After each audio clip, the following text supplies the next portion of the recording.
Well, Sandy, I have 1 o'clock. Do you want to go ahead and get started? You bet. All right, cool. Let's do it. Well, good afternoon, everyone, if you're on the East Coast, and good morning if you're on the West Coast or somewhere in between. Thanks for joining us for today's Bloomerang webinar, How to Start and Run Your First $100,000 Fundraising Campaign. And my name is Stephen Shattuck, and I'm the VP of Marketing here at Bloomerang, and I will be moderating today's discussion. And today I'm really excited to introduce our guest. She's Sandy, CFRE. Hey there, Sandy. How's it going? Great. Thanks so much for having me today. Oh, thanks for coming back. You were actually one of our first webinar guests. I don't know if you remember that from last May, but really happy to have you back and share all your knowledge with us again. Thanks for being here. Great. And for those of you who don't know Sandy, she is a coach and a consultant. She provides clients with the how-to of fundraising, as well as help with personal and professional development. She is the author of Get Fully Funded, How to Raise the Money of Your Dreams, Six-Figure Fundraising, Fundraising Buffet, and Simple Success Fundraising Plan. She's a frequent contributor to Fundraising Success magazine, and she authors the blog Get Fully Funded, which is a really excellent blog. You all should check that out for sure. She's an accomplished presenter and an AFP master trainer. She's led fundraising seminars for AFP, for the Chattanooga Center for Nonprofits, and many other organizations, national and international. So really great for you to be here, Sandy. This is going to be a great presentation. And what she's going to do is she's going to take over here in just a second.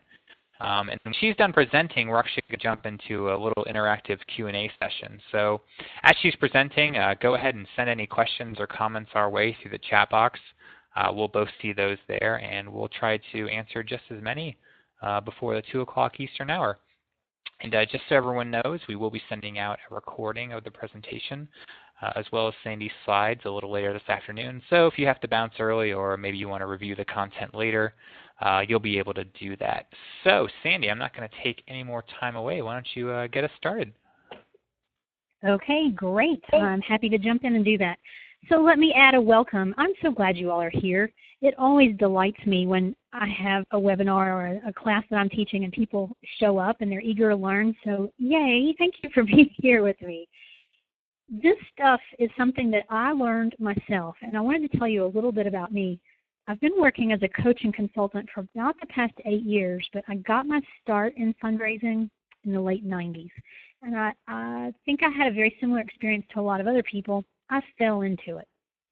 I was doing marketing for a staffing company, and my local rescue mission had an opening on their board, and I had the opportunity to go sit on their board. I didn't have a clue what I was getting into. It looked like fun to me, so I said yes. A year later, a job opened up in their development office, and they said, you know, you really have the skills for this. Would you be interested in taking this job? And I said, okay, because I didn't know any better. I didn't have a clue what I was getting into. Jumped into that, and it's been the most fun ever since. What I want you to know about this is I didn't have any experience at all in major gifts before I started working in it. I think a lot of us are that way. We know we need to do it. We don't have necessarily a lot of experience, and we have to just jump in at some point. So what you're going to hear today in this presentation is a structure and a format and some encouragement so that you can go get started raising money through major gifts. What I'm going to show you is a campaign that you can use. I'm going to shoot for $100,000, but the nice thing about this campaign is it's very scalable. So you can scale it up to $1 million if you need to. You can scale it down to $50,000 if you need to, and it'll work every single time. So that's the really good news. Now you all know, you've probably heard of the 80-20 rule. It came from an Italian economist named Pareto. He observed that there was this relationship between 80 and 20, like 20% of in your case, your donors, 20% of your donors are going to generate 80% of your funding. 80% of your donors are going to generate 20% of your funding. 20% of the tasks that you do during the day are going to bring you 80% of your results. It's fascinating if you start watching it, but this is what he observed. And we find it to be very true in major gifts, except that it's actually probably more like 90-10. It's probably more like 10% of your donors are bringing in or generating 90% of your funding. So doesn't it make sense that we should spend more time with that 10%? It does, and that's why we're here. We want to make sure that you're spending your time on the right people. One of the things that I have observed over time in working with clients and thinking about how I work is that we tend to just deal with whatever comes during the day in terms of fundraising. And a lot of times we don't stop long enough to look around and say, are we spending our time on the right thing?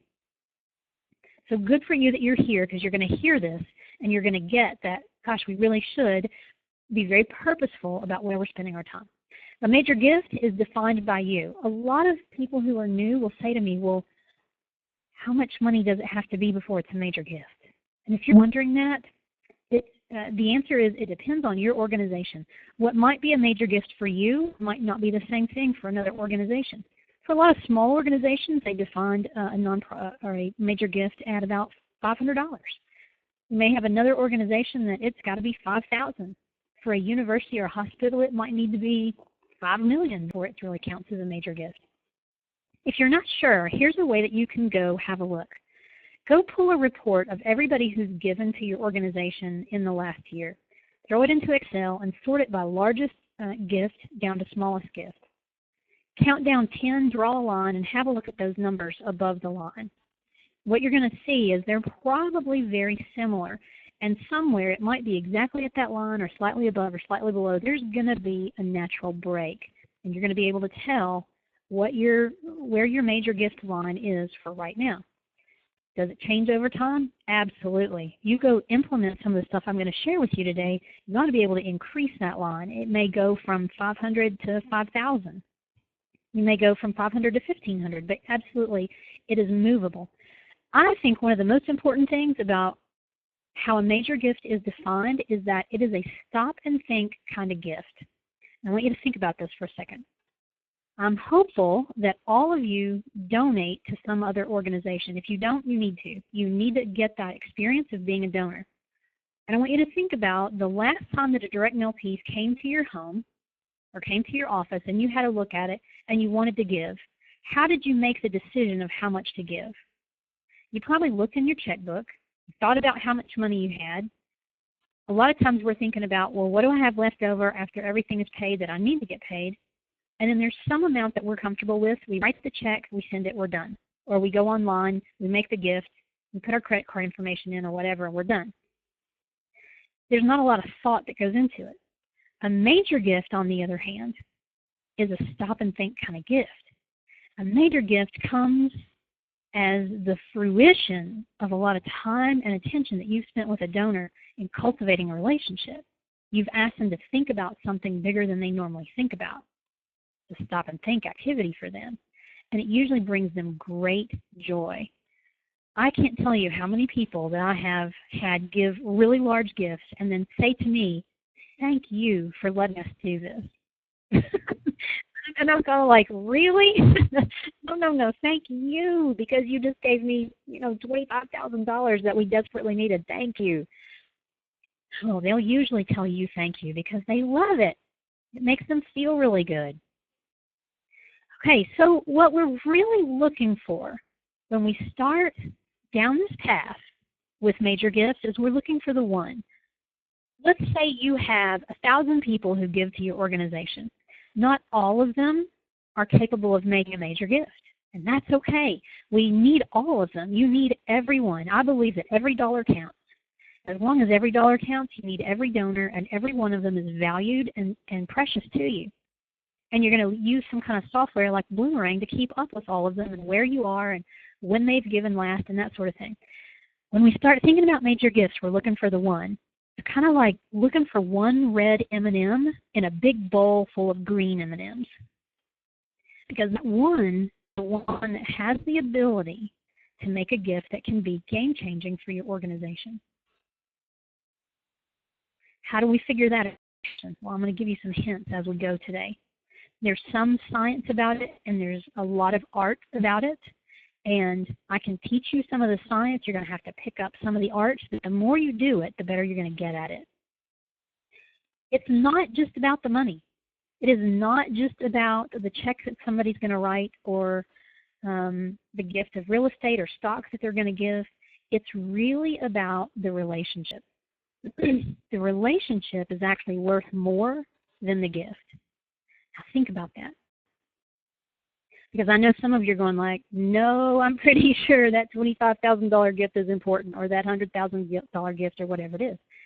But think about, if that person loves the work your organization is doing, and by the way, that's the criteria that are going to have to be in place before they're going to whip out a big check. They're not going to do it just because. They're not going to do it because you're a good organization. They're not going to do it just because you ask. They're going to do it because they believe in what you're doing and they want to support you. They want to get behind you and see the vision that you have come to fruition. Okay? When you start building relationship, that person is going to be there for the long haul. They're going to give you that big gift now, and then they're going to be ready to do another one in an amount of time. It might be a year, it might be 2 years, it might be 6 months. They're going to give again and again and again and again. The relationship is worth way more than the single gift. So you have to focus on the relationship and not on the money. Don't get so focused on the money that you forget everything else.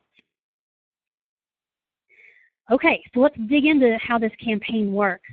There are 12 steps. As I looked at how I've gone about raising money myself and how I've helped clients, I've narrowed it down to 12 steps, and then I had to kind of laugh like, okay, it's a 12-step program. It is. I wanted to make this super easy for you. You could see exactly what needs to happen and get really clear about it, because I believe that clarity will help you have the confidence you need to go out and try this yourself. That's what I'm really about. I'm all about giving you the skill set and the confidence and the mindset that you need to go be successful. All right, so buckle up. If you're making notes, you should be able to follow along pretty easily here through all 12 steps. And then like Stephen said, he's going to share the slides with you. The first thing is you've got to define the need. You've got to know how much you're raising money for. You can't do this backwards, and I've seen a lot of organizations try to do this. They'll say, well, we just need to raise as much as we can. And that's no good. That is way too vague. It's not anything that anybody's going to get excited about. You've got to define the need first. So you've got to get real clear. Ask yourself, what are we raising money for? And how much is going to cost? So let's say that your organization is an animal shelter, and what you really need is to build a new shelter. You can't just say, well, we'll just raise as much as we can, and then once we see how much we've got, we'll figure out what we can build. Nope, that's not going to work at all. You've got to start with a vision. What do you need? I like to start with, what's the need you're trying to address? Are you trying to, in this case, are you trying to house as many animals as possible? If you're working with a food bank, are you trying to eliminate hunger in your area? If your organization provides after-school support to kids, are you trying to improve their reading scores? What is it you're really trying to do? Figure out what that's going to cost, and that'll give a better idea of how to go after how much you need. You need to think about when you need this money, and maybe even the most important question of all is, are you ready to undertake this kind of campaign? We're working with a group right now who's getting ready to embark on a campaign like this, and one of the very first things we're going to do is have a look at their internal systems and their capacity. Because the last thing that I want to do is encourage them to go start raising money if they are not ready to handle the data, if they can't keep up with who gave what and when and how much, if they can't crank out a good thank you letter, I don't want them starting on a campaign for this. So you've got to make sure that you've got the resources in place, that you've got staff time or volunteer time you can allot, that you've got a good software program in place like Bloomerang. You've got to make sure that you've got some systems in place that you know how to crank out a thank you letter or a pledge form or whatever it is, and that you can keep up with this information. This is not anything that you want to do haphazardly. You cannot do a half-assed job of this and be successful. You can't. So you've got to be ready for it. I'll get off my soapbox now. Okay, step 2 is you've got to agree on the amount. Now, this may seem really silly, but you have to. You've got to have a clearly defined amount of money that you're trying to raise, and everybody involved has to be in agreement on that. And that means your board and your staff and your volunteers, you got to all be in agreement about how much you're raising. I have seen situations where the staff thought we were doing one thing, the board thought we were doing a different thing, and it was a mess. So you've got to all be on board. Now, if you're already rolling your eyes because I mentioned board, listen, I know there are a lot of people who are on board who don't get it. They don't understand how this works. I could spend the rest of the afternoon talking to you about how to fix that, but let me just say, a little education goes a really long way with a board. Get them excited. How about treat your board members like major donors and see what happens? Keep that in mind as we go through this. So step 2, agree on the amount. It has to be very clear. All right, step 3, you've got to develop the case. If you're not familiar with a case, what I mean here is a case statement or a case for support. It's basically all the reasons why somebody should give to you. So let me go back to the animal shelter example. The group that wants to build a facility, they need to be able to talk to people about why this is important. Why do we need a new shelter? Are we not able to do maintenance on the current shelter? Have we outgrown space? Has the need increased? Do we need to be in a different section of the community? What's the real reason here? Well, you've got to think through all this stuff, and you need to write it down because you're going to need to be able to give that to somebody at some point to tell them exactly what you're trying to do and what your vision is. You've got to talk about the need you're trying to address, how it's going to impact lives, and why you need somebody's help.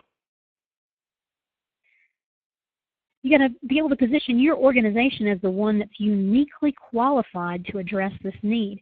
And maybe the most important thing of all is you've got to create a sense of urgency. You've got to be able to answer that question, why now, in a way that people get and they get excited about. So why now? Why is now the time to build a new shelter? Why is now the time to fill in the blank, whatever it is you're trying to do? You've got to create the sense of urgency. Urgency in the situation of a shelter could be, if we don't build a new shelter, we're going to have to continue to euthanize 100 animals a day because we don't have enough space. When we build this new shelter, we're going to have enough space. We're going to be able to take care of more animals. We're going to have a special place for quarantine. We're going to have a nursery so we can handle the kittens and the puppies better. We're going to have a training room where we can do better education with volunteers and our foster families, et cetera, et cetera, et cetera. Okay? So what I'm doing there is I'm helping somebody understand why this is important right now. All right, hope you've got that. It can be a little daunting, and I remember being pretty intimidated the first time that I put a case together. And what I had to understand was, you know what, I need to speak from my heart as much as anything and be very sensitive to what the donor is interested in. That's going to carry me a really long way. I had it in my head, this has got to be really polished and it's got to look really fancy, and I put way too much myself about it. So if it's your first one, and especially if you don't have a lot of resources to spend on it, it's okay. Do the best job that you can and it's going to be fine. If you have the resources to hire a writer and a designer and get it printed in color and all that, that's great. Do that. Do those things you need to do to make it look as good as you can. Now, let me go back to one thing that I sort of mentioned, and I want to make this really clear, and that is when you write this sort of thing, when you write your case, and actually when you write anything for your website, your newsletters, it's not about what you're interested in. It's about what your donor is interested in. And way too often, we write these things from our point of view. We come at it from the point of, well, if we're interested in it, everybody ought to be interested in it. And that's not how it always works. So we have to really think about, we have to put ourselves in the donor's shoes and say, all right, if I'm a donor, if I'm a prospect, what do I care about? What matters to me about building a new shelter? What matters to me about increasing the amount of kids who are served in the afternoon, or whatever your story is? So we've got to really think about it that way. All right, step 4, recruit leadership. The bigger your campaign is, or in other words, the more money you need to raise, the more important this one becomes. What you really want is somebody who can help you head up this campaign that key donors can't say no to. And that's who you want in your court. I was part of a capital campaign for a local Habitat for Humanity a couple of years ago. And this was a question that we really wrestled with. We said, who is it in the community that if that person went out and did the asking, or if that person were part of a team that did an ask, people couldn't say no. And we finally narrowed it down to a gentleman in the community who is a state representative. And we asked him, and he said yes. And it was amazing to watch. There were people in the community that some of the other volunteers had tried to get in front of or tried to make an appointment with, couldn't do it. Jimmy could call them, and they would answer his call. They would take his call. They would take his appointment. They would meet him for coffee, whatever it was. They were there. And when Jimmy said, look, this is important. Here's what we're trying to do for Habitat. We need your help. We need you to jump in on this. Everybody did. Everybody did. This is not an easy one to identify always, and you may identify the perfect person, and they may say no. They may not be interested. But go after it anyway. So think about who can help you. Here's what I know. If you're on this call and you're a staff person, if you're an executive director or development director or some other really juicy title that you have, there's only so much you can do. Probably don't have all the relationships you need to get out into the community and talk to people. You may have a number of relationships that you need, but if you have somebody who can help you open doors, if you have somebody who can help make the appointments, if you have somebody who maybe has a little more credibility or a little more prestige or a little more celebrity status, it's like greasing the skids for this whole campaign. It just makes everything so much easier. Now, if you're in a situation where you can't think of anybody, or you go and ask 2 or 3 people and they all say no, can you still do this campaign and be successful? Absolutely. Absolutely, you can do it. Just you and just whatever volunteers, whatever donors you have, you can do it and be successful. So don't get too hung up on that one. A lot of times I get asked if that person has to be a board member. No. In the situation I was just telling you about with Habitat, Jimmy was not a board member. He was a supporter. He cared about what we were doing. I think he had made a few gifts along the way. Was he a major donor? No, not until then. One of the first things that we did with him, asked him to be the honorary chair of this campaign and to go along and make some of the visits. We asked him to make his own gift. And we asked him for a big gift. And he said yes. It was the biggest gift he had ever given to the organization. That right there put him in a situation where he was much better able to go out and talk to people. See, one of the things that happens is, and I tell the boards all the time, don't go out and ask somebody else for money if you haven't made your own gift first. Make your gift first and then go ask other people, because it's incredibly embarrassing if you haven't. Like if Jimmy had not made his gift and he had gone out and talked to somebody that he knew, and that person asked him, well, how much did you give? And he couldn't answer that, that would have been really embarrassing for him. And I never want one of my volunteers to be embarrassed. So we got to set them up for success. And part of that is asking them to make their own gift first. All right, so you can see we're starting to put the pieces in place for this. Step 5 is to develop a plan. You need to really think through a lot of the details of how your campaign is going to work. I want you to think about not only the goal, but the start and end dates.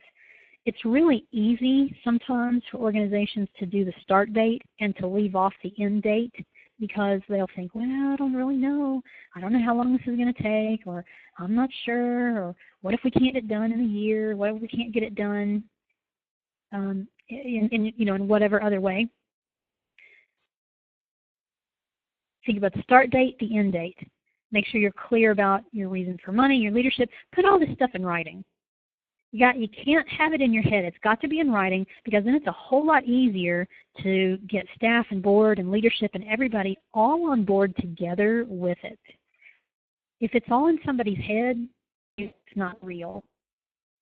It needs to be in writing in order for it to be a real plan. So you write all this stuff down, and the next step is create a gift. Now, if you've done any kind of campaign work before, you've probably seen this. If this is new to you, then I think you're going to love it. The first time I saw this, I thought this was the most brilliant thing that I'd ever seen. Think about this. If you're trying to raise $100,000 for something very specific, maybe it's for a facility add-on, maybe it's a program expansion, maybe you're starting a new program, whatever it is, you could go find one person to write you a check for $100,000 to be done, right? Or you could go find 100,000 people to each give you $1, and that works too, right? Well, most of the time it's going to fall somewhere in between. You're going to have a number of people who are going to make gifts of all kinds of varying amounts, and it works out best if you can start from the beginning to think about what kind of gifts you need and how many. So what I've laid out here is a sample of how you can get to $100,000. Do you have to do it exactly this way? No, you don't. You can structure it a different way. The interesting thing to me, and I've laid out a lot of gift tables for a lot of different organizations, it never happens exactly like the table. The money never comes in exactly like this, but this gives us a place to start. Now, that's the important thing. We need to know. We need to have an idea of where to begin. So let me walk you through this one. Over on the left, you'll see the number of gifts that are needed, and then next to that, the amount of each gift. And then next to that is the total at this level. So basically we're doing math here. We're doing multiplication. Cumulative total means we're adding up that line and anything above it. And then over to the right, we see the number of prospects that we need at this level. Now I'll go ahead and tell you that for every gift that you want, you really need 3 prospects. You're working with a 3-to-1 ratio. And then some very interesting things are going to happen with those prospects. Let's start at the first level. We're looking for one gift of $15,000 to get us started. How did I come up with $15,000? Well, typically you start with a lead gift or a top gift that's about 10 to 15% of what your total goal is. So if your total goal is $100,000, you could have a lead gift of $10,000 or it could be $15,000. So if you scale this up to $1 million, your lead gift could be $150,000. What if you have somebody that you think could give you $25,000? Would you take it? Oh, hell yeah. You'd take that and then adjust the rest of the table, right? Okay, so we need to find 3 prospects that we think are capable of giving $15,000. We start there. You always start with the biggest gift and then work your way down, because then it's get easier as you go. The other really interesting thing that happens is usually if you're doing your homework right and you're cultivating correctly, those 3 prospects you start with at that top level, none of them will say no. You'll have one that'll say yes to that level, and the other 2 will say, well, I can't do $15,000, but I could do 10. Would that be okay? Would that be okay? Oh yeah, we'd take that all day long. So you see what happens there is one of those people then automatically slides into a lower level down the table. And that's how this goes. And you keep working all the way down. You'll see on the next line, we're looking for 2 gifts of $10,000. And the total at that level is $20,000. We add the $20,000 to the 15 above it, and our cumulative level now, our total, is $35,000. I'm hoping this is making sense to you. For me, this was incredibly illuminating. This was like the heavens parting and the angels singing, like, holy crap, here's a way to think about this. Here's a way to start thinking about donors at different levels. What I like about this is you can see there's a place for everybody to fit. If you look all the way down the bottom, we're looking for many gifts below $500 for a total of $5,000. Well, that means that the person who can only give you $25 counts. That money counts too. It's going to add to the total just like the person who gave you $15,000. And I'm all about that. All right, so hoping that this is making good sense for you. If you have questions, we're going to have a chance to chat about those in a bit. But let me go on so I can make sure we can get through all the material, because we're only at step 6. We've got 6 more to go. Now, once you put your gift table together, the next thing is to start thinking about the people who could give gifts at each of those levels. So step 7 is about identifying prospects.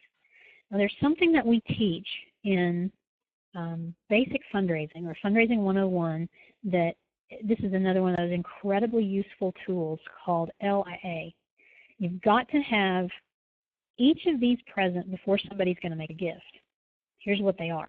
L is for linkage or connection. Somebody's got to have some connection to your organization before they're going to make a gift. Nobody wakes up in the morning and says, I think I'll give some money away. Wonder if I could find a really good nonprofit today who would take my money. It doesn't happen that way. People hear what you're doing, they get excited about it, and then they'll make a gift. Interest is, I think, maybe the most important one. People have got to be interested in what you're doing before they're going to make a gift. And here's a good example. 24 years ago, he had cancer and passed away. And before he died, we had hospice coming out to the house every day to help my mom take care of him. And they were there. They were great. The hospice workers were fantastic. Do you think that I would be a good prospect to make a gift to hospice? Well, I've certainly got the link, don't I? But the answer is no. I'm not a prospect for hospice, and the reason is because I'm not interested. That cause, while I appreciate what they did, it's just not one of my top causes. If you follow me on Facebook, you can figure out really quick I'm all about my animal causes. I have 3 horses, a dog, and 3 cats, and almost all of them are adopted. I love habitat. I love food banks. I love things that help kids. There's a lot of causes that I'm interested in personally as a donor, and hospice is not one of them. So somebody's got to have interest before they're going to make a gift. Ability is the other thing. It's not going to do you any good to find people who have a connection to your organization and are interested if they can't make a gift. But you never want to discount people because somebody could win the lottery tomorrow, or be somebody who's best friends with somebody who could make a giant gift to your organization. So you never write anybody off. You never treat them as if they can't help you unless you know different. Okay, now, here's how I want you to think about and use this as a tool. This is what I consider a great litmus test. Have you ever been sitting around maybe with some board members and somebody goes, oh, we just need to go talk to fill in the blank. We just need to write a letter to Bill Gates. He'll give us money. You know what I'm talking about? Every community has these usual suspects. We just need to go talk to them. I could tell you who they are in my community. It's kind of funny. Well, here's what you do. You say, you know what? That's a great idea, but let's think about it. Do they have a connection to our organization? If the answer is yes, we keep going. If it's no, we stop. Are they interested in what we're doing? If the answer is yes, we keep going. If the answer is no, we stop. Do they have an ability to give? So, Bill Gates, is there a link to your organization? Probably not. Is he interested in the work you're doing? Well, you can get on the website and find out real quickly what they're interested in. How about an ability? Yes? Yes. You've got to have 3 yeses or positive responses there before that person is going to make a good donor. This is why it's best to start with people who are giving to your organization. Start with your current donors before you go out into the community to start basically cold calling people. I'm hoping that makes sense. What we're really trying to do is find the one. We're looking for that one person who really can have a great game-changing gift. And that's not going to necessarily be everybody. You find that one that can make that great lead gift, and then you look for the next one. Then you say, okay, now who's next? Now who is the one that can help? And when you get done with that one, say, now who is the next one? Step 8 is about cultivating relationships.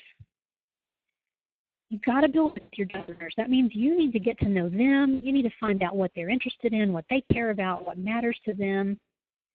And when it's the same as what matters to you, now we're talking.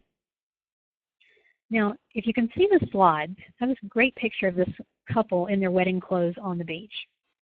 Now, let me ask you. Probably, I bet a lot of you are married. And if you're not married, you probably know somebody who's married, or you've at least heard this concept of marriage. Now, think about it. Ladies, do we show up on the first date in our wedding gown? Yeah, not so much. Not so much. what do? We spend a lot of time with somebody first, right? We get to know them. We go to the movies. We go to lunch. We find out what they like to do. We look for hobbies in common. We spend a lot of time investing in the relationship. And then when we see that this is really going to work out, that's when we start talking about getting really serious. Think about that as it applies to your donors. You don't want to go for the big gift on the first visit. You got to spend some time and get to know them. You got to find out what matters to them. You got to share your vision and see if it's something to get excited about. If it's not, it's okay. Go on to the next one. If it does look like magic, then keep going. Keep going. But you don't show up and ask for the $15,000 gift on the first visit or on the first call. You got to spend some time. Now, one of the things that I like to do is work the cultivation plan. We're very used to relationships growing naturally, and sometimes in fundraising it can feel a little awkward because we're building relationships on purpose. What I want you to get over right now is that you're not being manipulative. You're not doing anything unethical. All you're doing is building a relationship on purpose with somebody who cares about the same things that you care about. That's it. The only difference is you're doing it on purpose. With a cultivation plan, it gives you a way to sort of think through, and I've got a sample one here for you. So let's assume that I work for a food bank and that I called donor Betty Jo Smith today to thank her for her support.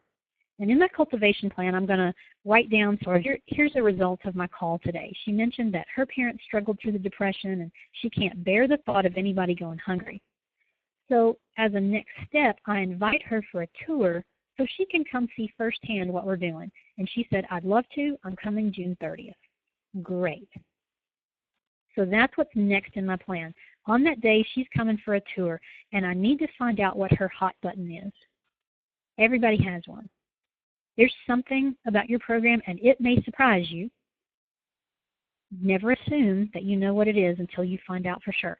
Find out what her hot button is and what her favorite program is, and then I'll know kind of which way to guide. I'll know which way to take the conversation. I'll know better what to share with her. Because I don't want to just throw a ton of general information at her. What I'd really rather do is customize it. If I find out that she's all about our kids' programs, I want to tell her about the kids' programs. I want to tell her more about them. I want to share our vision with that. I don't want to share something with her that she didn't care about. So that's facility tour. Then probably mid-July, which will be a couple of weeks later, I want to arrange lunch for her and our program director to talk more about our favorite program. So we're going to take that deeper.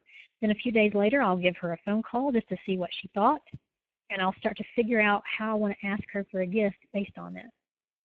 Then along about mid-August or so, I'll probably be ready to meet with her to give her an ask proposal. At that point, I should have all the information that I need to be able to ask her for an amount for her favorite program.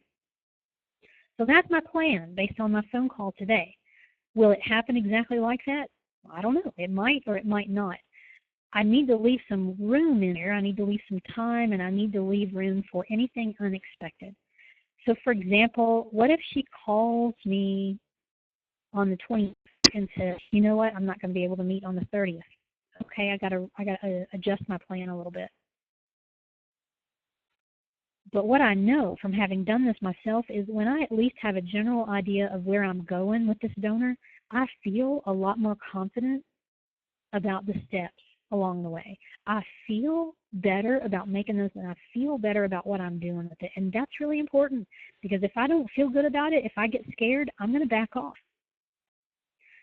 Another nice thing is you don't necessarily have to do it in a table format like this. You could absolutely plug it in. If you're using Bloomerang, you can use the software to keep up with things. If you're not real sure what kind of things you should do, I want you to look at the intersection of what you feel comfortable with and what works for your organization and for the donor. Facility tours are great. For a food bank, oh my gosh, that's a slam dunk. But maybe you don't have a facility that you could do a good tour of. So you figure out what you can do. That's the important thing. The most important thing is you always have to know the next step. That's the thing. You always have to know what's coming next. So when I take Miss Betty Jo to lunch, I don't want to take her to lunch and then just do nothing. The minute that I'm at lunch, I have to know what am I doing next with her. And if it's as simple as I'm going to call her in a couple of days, that's fine. That is fine. I'm going to call her and follow up and see what she thought. Okay, hope this is making sense for you. Step 9, this one's actually pretty simple. Once you get to the cultivation and you're working that relationship, you're getting to know them, step 9 is time to ask for the gift. You do have to ask. You can't cultivate and build this relationship and then expect them to take the initiative and just simply write you a big check. It's not going to happen. You have to ask. Here's some things I want you to remember when it comes time to ask for the gift. And as you're spending time with this donor and building relationships, listen for gift noises. Gift noises are things that they're going to say or questions that they're going to ask that will indicate to you what their interest is. They may start asking you things like, how many people do you serve with this program? Is there a waiting list? Doesn't the government pay for this? Oh, you're raising, where does all the money come from then? You're raising it all? Oh, that thing. Okay. Well, doesn't the Rotary Club in town help with this? I mean, they will start asking all kinds of questions around the program. The best one they can ask is, what does it cost you to run this program? What does it cost to run this program? That's when they're really interested. You know that they are right there with you. They care. It's awesome.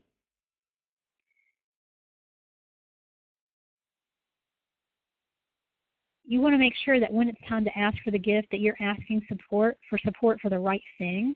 That's why spending time with the donor and paying attention to them and figuring out what they're interested in is so important. You don't want to ask them for the wrong thing. And you've got to ask for the right amount. That can be a lot of art in figuring out how much to ask them, how much they've given in the past, what you can find out about how much they've given to other organizations. And you got to be a little stealthy to find some of that out. You might pay attention to other organizations' newsletters and annual reports and things like that. I remember this one time when I was working at the food bank, I'd gone to the Symphony. And in the Symphony program in town, they listed out all their donors and supporters. So I went, let's see if any of my big donors are on this list. And sure enough, there was one of them on there. This couple was also giving to the Symphony. And that gave me a clue about how much I could ask them for. Okay, so hopefully that's helpful.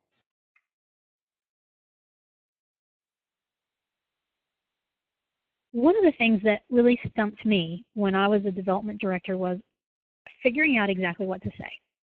I could see myself going to lunch. I invited people for tours all the time, but when it came time to actually ask, I just felt like I got really tongue-tied. I didn't know what to say. What if I say something dumb? Oh my gosh, what if I'll... If that's you, I'm here to tell you it's okay. You can actually screw this up and people will still give. It's okay. It doesn't have to be perfect. It needs to be authentic, and you need to come from a place of caring about them. Again, don't focus on the money, focus on the relationship, and you'll be fine. I wanted to share with you a conversation formula that I learned that really helped me a lot. And here's how the conversation formula works. Let's say that I'm at that visit in August with Betty Jo Smith. I'm ready to make an ask. I know exactly what program she loves. I've got an idea of how much to ask for. It's time. So the first thing I'm going to do is some kind of warm-up. You may call this chit-chat or small talk. I'm going to do that for maybe a minute or two, and then I'm going to move on. Don't get caught up in the chit-chat and do so much of it that you don't leave yourself enough time to make the ask. So the warm-up may be something like, how is your summer going? I know you were going to spend some time with your grandkids. Did you enjoy that visit? And I'll listen to what she says, and I'll say, well, that is so wonderful. Well, Miss Betty Jo, and then I go right to the The reason that I wanted to meet with you today is to talk about something that I know is important to you. A transition into part 3, which is that information relationship building. And I may say something like this. over the last several weeks, we've spent some time talking about our kids program, and I remember you telling me how much that matters to you. And I know that after you met with our program director at lunch, you seemed really excited about that.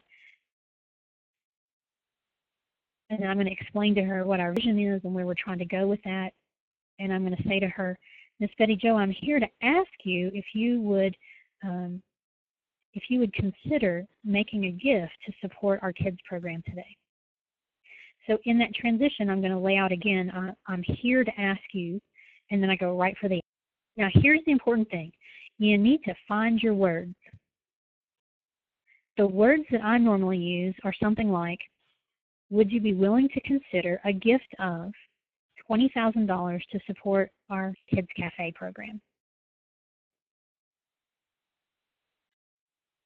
So those are the words I use. You can figure out what words feel good for you. What I found was the more that I practiced, the easier it was, and the more I figured out what felt comfortable coming out. Not the same for everybody. If my words work for you, great, use them. It's no problem. But find your words. You might ask other people, what do you say when you're asking for a gift? What do you say when you're asking for a major gift? What are the words you use? Ask some other people and hear what they say. Now, another really important thing is once you ask, you must be quiet. You've got to let that silence fill the air. I know that's very uncomfortable, but you have to do it because here's what's happening. The minute you ask for that gift, they may be shocked or flattered. There's some initial emotional response they're going to have. And then they're probably going to start thinking about how much is in their checking account, what other obligations they've got, what other things they need to pay for, other resources that they could get into. And if you start talking, you interrupt their train of thought and you just derail them. So you have to be quiet to let them think. They're processing. They're thinking. Let them say the next thing. Now, if they say, you know what, I think we can do that, great. Thank them and move on to, wrapping up that gift and those kind of things. You may need to say, that's wonderful. And then figure out if they are going to write you a check or is it going to take them some time to be able to get their hands on the money, because sometimes that happens. Sometimes they need to sell stock or they need to pull it out of a money market account or there's something else they need to do. If they say, no, I just couldn't do that, then you misread something somewhere along the way. If they say, well, I'll have to think about that. Let me talk to my fill in the blank, spouse, sibling, parent, child, financial planner, accountant, attorney, somebody. Let me talk to so-and-so and get back to you. And that's fine too. What I want you to do, if they say, well, I need to talk to somebody and get back to you, say, great, I certainly understand that. When would be a good time for me to follow up with you? And you basically ask their permission to call them to find out their answer. And you nail down exactly when, like, oh, next Thursday at 1 o'clock? Great, I'll give you a call. That's what you do. Sometimes they will have questions, and you'll use this time to sort of answer their questions or maybe negotiate something. And when I say negotiate, what I mean is sometimes you may have a donor who says, gosh, that's a lot of money. I couldn't do $20,000 and let me pay it over 3 years. Would that be okay? So you're trying to figure out what will work for them. If they just flat out say no, then what you might do is back up and think about, and you could even ask them, you could say, I'm really kind of surprised because I thought from our time together that this was something that really mattered to you. Did I misread that? Or you might say to them, is there a different part of this program that's more interesting to you than that? You're going to ask questions. You can start asking them questions, get them talking, and that's when you're going to find out where you kind of misread it. If you're doing a good job with the cultivation and questions, then you shouldn't have that problem at this point. The cultivation is the time to be asking lots of questions about what's interesting to them and how they see themselves fitting in, et cetera, et cetera. So if you get to a no, you know you didn't spend nearly enough time cultivating, and then the next time you work with a donor, you can learn how to ask better questions. All right, so let me go on to step 10. Step 10 is thanking the donor. You've got to thank those donors immediately. Warm, prompt, sincere thank you letter is important. But listen, if you ask somebody for a $15,000 gift and they say yes, don't go back to your office and wait a couple of days to write a note. You need to go back and put a letter together right then, and you need to hand deliver it. Hand deliver it like later that day or the next day to let them know how much you appreciate that. Don't let that one sit. It's got to be prompt, warm, sincere, and then think about other ways that you can thank those donors. That's really important. You can get really creative with this. If you can see the slides, there's a great photo of a bunch of kids holding up letters that spell out thank you. Listen, anything where you can show your organization in action is powerful. Kids and crayons, oh man, crayons melt donors' hearts. So crayon drawings of kids can themselves doing whatever they do at your program, reading or learning or playing sports or whatever it is, and saying thank you, or just having them write thank you, that's powerful. Thank them in multiple ways over time to let them know that you really appreciate what they did. That leads right to step 11, which is follow-up. You've got to keep the donor posted about the project. Let them know what's going on. Keep them in the loop. Share the success stories. So let me go back to my animal shelter example. Let's say we go through the campaign, we raise the money we need, we're building the shelter. We need to have some kind of grand opening or something. We need to have a big to-do, and I may want to have a private preview party for my donors who've made the big gift so they can come and get the first tour of the facility. As we're building that facility, I probably need to be sending them updates and letting them know how it's going.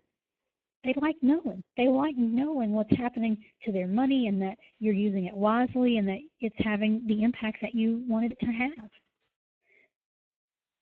The other thing that happens when you do this step well, when you're doing the follow-up, you're actually setting up the next gift. If you do a really good job and you help that donor feel great about their experience, they will give again. And that is some magic right there. So don't drop that one after you get the gift. You remember you're not done. You still got more to do. You've got to stay in touch with her and help them know and understand that it meant what they did. Step 12 is to celebrate. That's where you have the ribbon cutting, or you invite the news media out, you send a letter out, you let everybody know that you reached your goal and that you're well on your way to make a huge impact in your community. All right, so there you have it, 12 steps.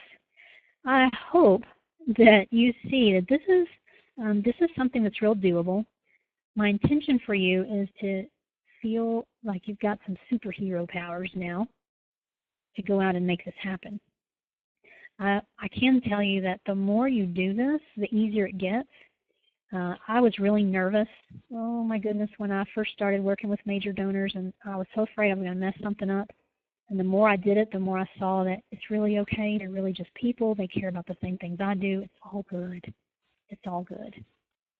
Now, if you're listening to some of this and you've really got some specific questions, I want to offer you something.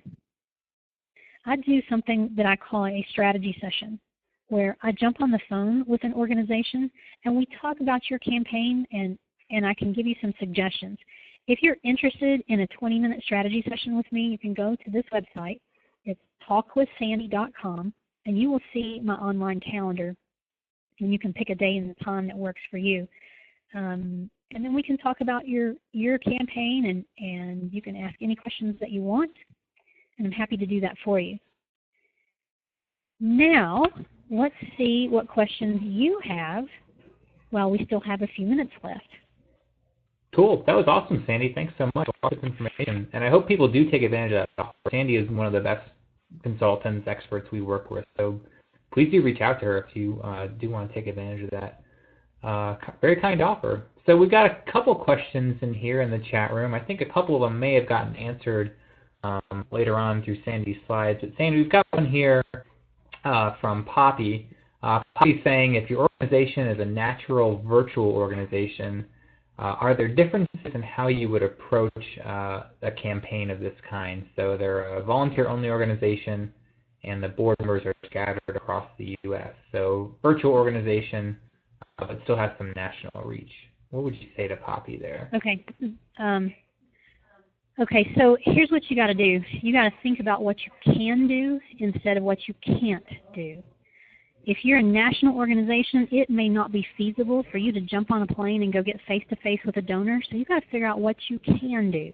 You can Skype, you can shoot video, you can get on the phone, you can email. There are a lot of things you can do to cultivate and build relationships. You may have one or two that you really do need to get on a plane and go visit. If you've got somebody who's capable of giving you a very large gift, you might need to do that. So what I want to do, it doesn't matter if it's all volunteer, it doesn't matter if it's virtual, you've got to focus on what you can do in order to build these relationships and get your donors excited and involved in what you're doing. Great, makes a lot of sense. We got one from Juniper here, and I think that Juniper asked this question while you were hovering over step 4, I think it was. Juniper's wondering, does the leader need to be a part of your board? So does that leader need to be a board member necessarily? No, they certainly don't. They just need to care, and they need to be willing to spend some time with the campaign. Don't have to be on the board, and most of the time they probably won't. Yeah, I thought that's what you might say. That's good. This one from Jared. Jared's wondering, can an individual prospect ever be in more than one gift range? So could they be in maybe the top 2 ranges, or is it just in one? I'd put them just in one. If you're trying to put them in 2, that tells me you're not sure where to put them. Mm-hmm. Go for the higher level. Because what could happen, let's say you can't decide if somebody's going to be a $15,000 prospect or a $10,000, put them in the 15, cultivate them, and then ask. And then what if they say, well, gosh, I couldn't do 15, but I can do 10? You still get something that you need. Yep, makes sense. We've probably got time for one more question. I hope people will reach out to Sandy via email and on Twitter if they have any additional ones. But we've got one from Mary. Mary asked us when you were talking about what to do when a donor says no during an ask. Mary's wondering, what do you do when they say they have to speak to their HR person or someone else in the organization before they can make a decision about giving or volunteering or helping out? What would you do in that case? It's not a hard no, but it's not a yes either. Okay, so it sounds like in that situation we're talking about maybe a corporation, which is a slightly different thing. What I would offer to do, if they say they need to talk to their HR person, I would offer to go with them. Can I help you with that? Can I help you explain this to them? Can I meet with you? Could I provide you with some materials? Ultimately, what I want to do is I want to be the one to get in front of that person as well, but if I can't, then I'm going to give them whatever resources I can to help set them up for success. Cool. All right, well, great. I know we're approaching the 2 o'clock hour, and I don't want to keep folks longer than we said we would. So, Sandy, maybe you could tell folks a little bit more about where they can get in touch with you beyond just your offer there. Yeah, if you want to see what else that we have at Get Fully Funded, certainly go to the website. It's www.getfullyfunded.com. We have a wide range of stuff. There's all kinds of free resources. We have a blog. I've been blogging for years. You're going to find tons of great resources. All of this information today actually comes from a book that I wrote called 6-Figure Fundraising. You'll find the book on the website. So there's a lot of stuff you can take advantage of there, and I encourage you to do that. Yeah, please do. And Sandy, thanks so much for hanging out with us for about an hour and sharing all this info. Definitely appreciate it. And just so everyone knows, we do these webinars once a week. We've got one coming up next week, a really cool one actually. We're going to talk about mobile fundraising and how to optimize your website presence for mobile. Definitely a hot topic. So check that out if you're interested. It's totally free. It's totally educational. And there's a few other webinars on there through the month of July that you can check out and register for if something catches your eye. So check that out. As soon as you exit this webinar, you're going to get sent a little feedback form. Love to hear what you thought of the webinar. You won't hurt my feelings. I don't think you'll hurt Sandy's feelings. So do share some feedback with us. I definitely would appreciate that. And just so everyone knows, I will be sending out both the slides and the full recording a little later on this afternoon. So look for an email from me probably here in the next couple hours or so. So Sandy, thanks again. Really great to have you. Thanks for being here. My pleasure. Thank you so much. Cool, and thanks to everyone else for hanging out with us for an hour or so. Have a great rest of your day and a great weekend. We'll talk to you next week.